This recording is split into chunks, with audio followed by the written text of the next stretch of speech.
Se trouve Voltaire, le penseur et écrivain le plus audacieux et le plus prolifique de France, un pays qui, à l'époque, réprime brutalement toute liberté d'opinion et d'expression.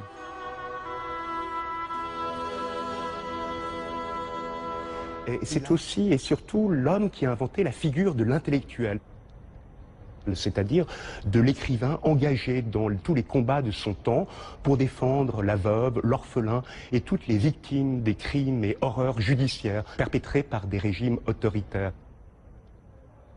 Les opinions de Voltaire le contraignent à passer la plus grande partie de sa vie en exil, d'où sa présence en Angleterre.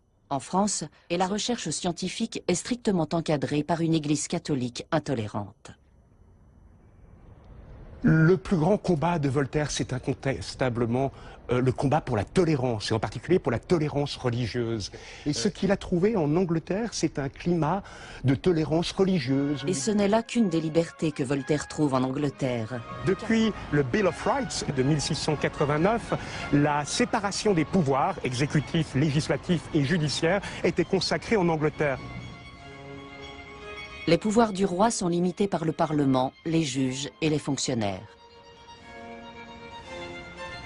Le roi ne pouvait lever d'impôts, édicter de lois, ni faire la guerre sans un vote du Parlement. Et ce régime dans lequel les trois pouvoirs s'équilibraient était évidemment favorable à la liberté, beaucoup plus favorable que le modèle absolutiste français dans lequel le roi exerçait la totalité des pouvoirs.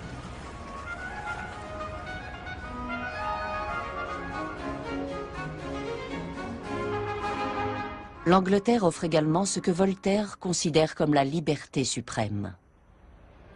De toutes les autres libertés, Voltaire l'a bien vu, la meilleure arme que l'esprit ait contre la tyrannie, c'est la plume.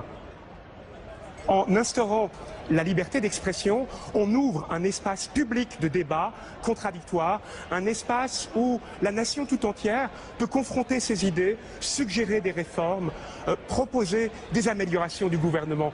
Et c'est en conquérant la liberté d'expression qu'on pourra conquérir les autres libertés.